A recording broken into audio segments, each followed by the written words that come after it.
Good morning, everybody. Happy Wednesday to you. Ooh, it is a rainy Wednesday today, but it's a good day, and it's a good day to be in the Word, and that's where we are. And it's 10 o'clock, and it's time for Tim with Tim, and that's who I am. So let's get started today. We're finishing up the book of Micah. I love this. I really enjoyed this study. Micah is a good little book, and we're wrapping it up today with one of the most, I think, probably one of the most amazing verses in all of Scripture. It's popularly preached, often quoted, and let's get right to it. Micah chapters 6 and 7 for today. You good? Are you doing okay? All right, let's read. Micah chapter 6 begins with a court case, which is a common sort of device used in the Old Testament, especially in the prophetic writings.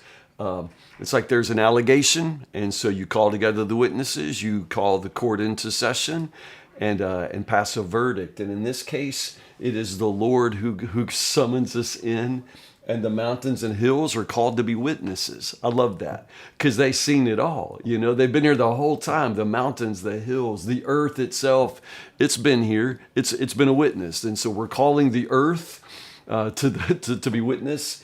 And so the Lord makes this charge, and basically it's like, okay, what have I done? What have I ever done to you to make you tired of me? You know, what have I ever done to make you turn against me? It's an amazing kind of accusation here, I don't know. Is God on defense, or is he the prosecution? I can't tell. The idea is that we ourselves are accusing God of doing something to turn us away when it's actually we ourselves who have turned away. So God is saying, all right, come in. Let's put it out on the table. What have I done? What have I done to make you tired of me? And then the passage goes on from there. Was it delivering you out of slavery in Egypt? Was that what made you tired of me? Or maybe when Balaam was going to curse you and I turned all the curses into blessings? Was that what it is that flew straight up your nose? I did everything I could to teach you about my faithfulness. I love this, man. I just love the Lord. And then verses 6 and 7 begin. So what should we bring to the Lord? Okay, this is, it's beautiful. It's very poetic, but it's also, you ever had teenagers or you ever had a husband or a wife that you feel like, you, you know how typically men will often say that they don't know what women want. What didn't Mel Gibson have a whole movie called What Women Want? So why is this so popular for men to act like they don't know what women want? Because I have a feeling we know. Like I have a feeling that women have wanted the same thing, since Eve in the garden, from men. And yet men just walk around scratching their backsides, acting like we don't know. Now why is that?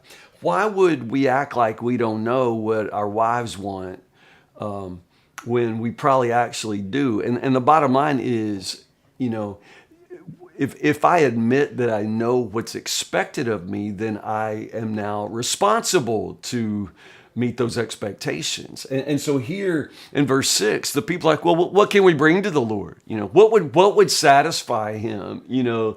As if you don't know. Again, it's poetic and it's beautiful. What shall we bring to the Lord? Should we bring him burnt offering? It sounds beautiful, but it's also like, okay, I want to smack you people. You act like you don't know, and you know.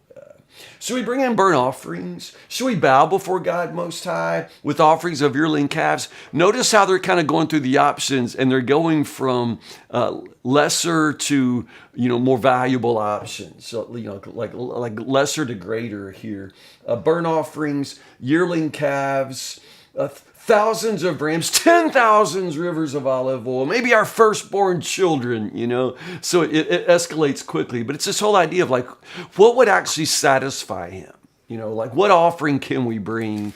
And then verse 8, which I love, God finally speaks and says, no, dummies, the Lord has told you what is good, So don't act like you don't know. You've been told. Don't act like you've never been told. Don't act like this is something new. None of this has changed. You see, again, it's a beautiful passage, and truly verse 8 is probably one of the most quoted verses in the Old Testament. But at the same time, it's just God saying, don't act like you don't know. You've been told. Don't act like nobody's ever told you what God requires, what I require of you.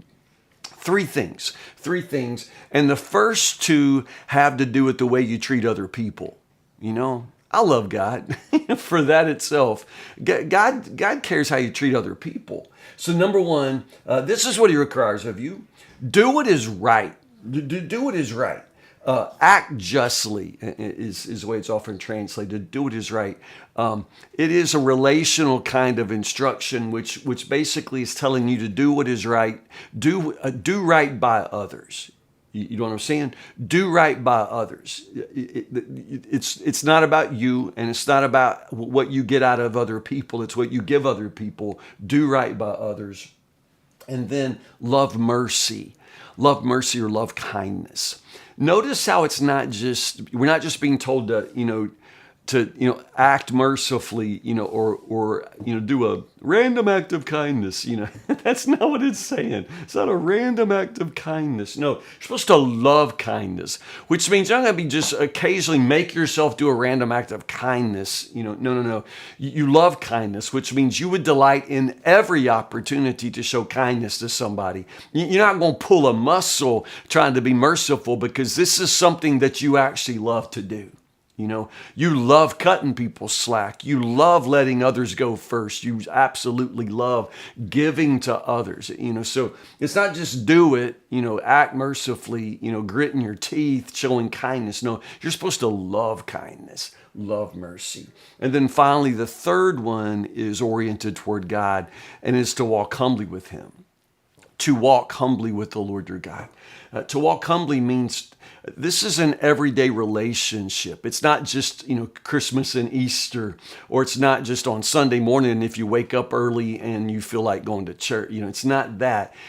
To walk humbly means this everyday relationship with God in which you know your place. You know your place beneath this Most High God. You understand? So as it turns out, God doesn't want and isn't interested in your occasional sacrifices. He's not so much looking for your periodic religious, exercises. Again, what should we bring him? A yearling calf, maybe we should bring him some vats of olive oil. No, I don't want your occasional gifts, the Lord says. What I want is everyday sacrifices of kindness and mercy, and justice. And I want an everyday relationship. I want humble inclusion. God is asking for humble inclusion of himself in your everyday life, in everything you do. So it's not just every now and then you show up and you do something big and extravagant to show God you love him. No, just show him you love him every day by the way you treat people and the way you walk with him. Don't act like you didn't know that. And wouldn't your wife say the same thing? What women want? I just want you to treat me right, every day. I don't need a fur coat. I don't need a big Christmas present. I'd rather you just, talk to me.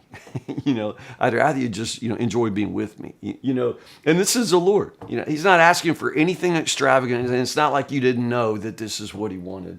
Isn't that good? I just love that so much. And I could just, those verses preach all by themselves, and I love them.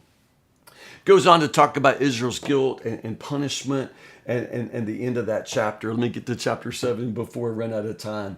How miserable I am, he says. I feel like a fruit picker. I get gone to pick fruit, and ain't no fruit.